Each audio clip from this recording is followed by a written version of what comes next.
అందరికీ నమస్కారం అండి. ఈరోజైతే మన ఫస్ట్ ట్రైలర్ రివ్యూ అయితే ఇవ్వబోతున్నాం. దీన్ని చూసి నచ్చితే లైక్ చేయండి. ఇంకేదన్నా చెప్పాలనుకుంటే కామెంట్లో చెప్పండి. ఇక ట్రైలర్ అయితే చూసేద్దాం.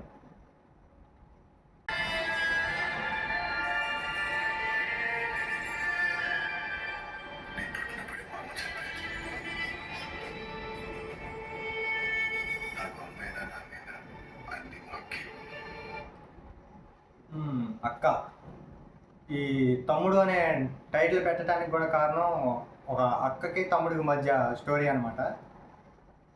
ఇక నెక్స్ట్ ఏం జరుగుతుందో చూద్దాం.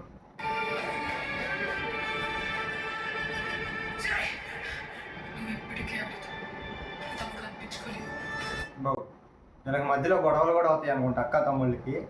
వీళ్ళు విడిపోయి నెక్స్ట్ ఏదో వీళ్ళిద్దరి మధ్య ఏదో పెద్ద యుద్ధమే జరిగేలాగుంది.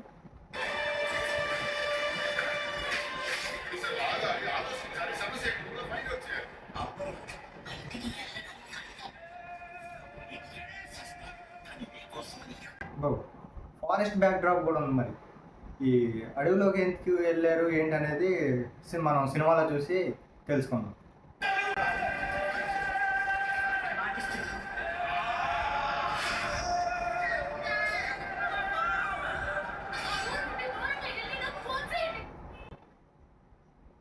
చాలా లింకులే పెట్టినట్టున్నాడు. మళ్ళా అడవిలో ఒక ఊరు, ఆ ఊర్లో ఒక గ్రామ దేవత, ఆమెకు సంబంధించి ఏదో ఉంటుంది. మళ్ళా ఒక అక్కకి తమ్ముడికి, మళ్ళా ఆ అక్క తమ్ముడికి ఒక ఊరికి, మళ్ళీ అందులో ఒక దేవర, ఊర్లో ఒక దేవత అనమాట. వీళ్ళకి మొత్తానికి ఏదో ఒక కనెక్షన్ ఉంది.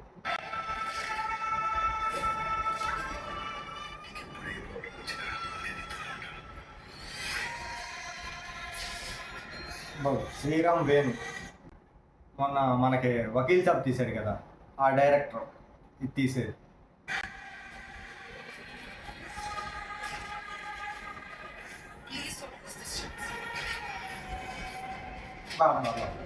షార్ట్స్ బాగున్నాయి. నితిన్ కూడా ఈసారి కొంచెం గట్టిగానే కొట్టేటట్టే ఉన్నాడు. ప్రజెంట్ ఇప్పటికైతే బాగానే ఉంది.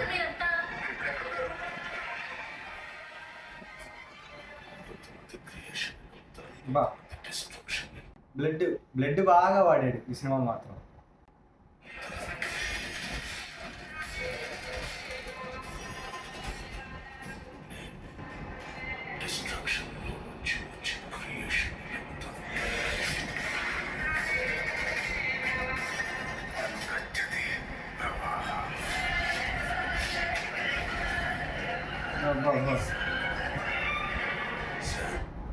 ఫైట్స్ కూడా బాగా పెట్టాడు.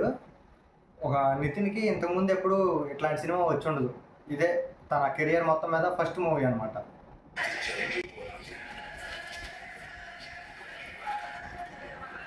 ప్రొడ్యూసర్ శిరీష్.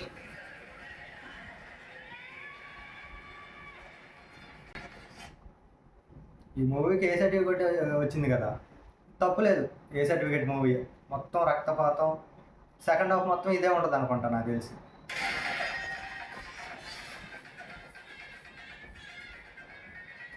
తమ్ముడు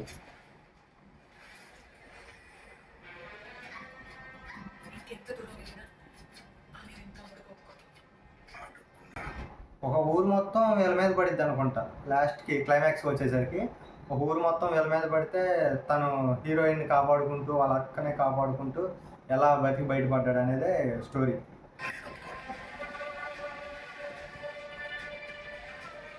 రిలీజ్ ఆన్ 4th July.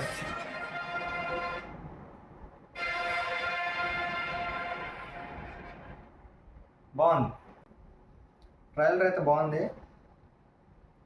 ఇక నితిన్కి అయితే ఫస్ట్ మూవీ అనమాట. తన కెరియర్ మొత్తం మీద ఫస్ట్ మూవీ నితిన్కి.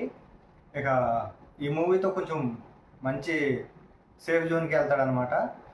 ఇక శ్రీరామ్ వేణు కూడా వకీల్ సాబ్తో కొంచెం మంచి హిట్ మూవీ అది. ఆ డైరెక్షన్లో కాబట్టి, అది కాక ఏ సర్టిఫికేట్ మూవీ, కొంచెం రక్తపాతం అనేది ఎక్కువ ఉంటుంది. ఇప్పుడున్న ఫ్యాన్స్కి వాళ్ళకైతే ఎక్కువగా ఇష్టపడుతున్నట్టున్నారు కొంతమంది. సలార్ కానీ, ఇప్పుడు యానిమల్ పార్క్ ఇట్లాంటివి ఇష్టపడుతున్నారు కాబట్టి బాగా ఈ మూవీ కూడా నచ్చే అవకాశాలు అయితే ఉన్నాయి. ఇక దిల్ రాజు అనేది అయితే ఈసారి దిల్ రాజు నష్టపోవడం అనిపిస్తుంది. రివ్యూ నచ్చితే లైక్, షేర్, సబ్స్క్రైబ్.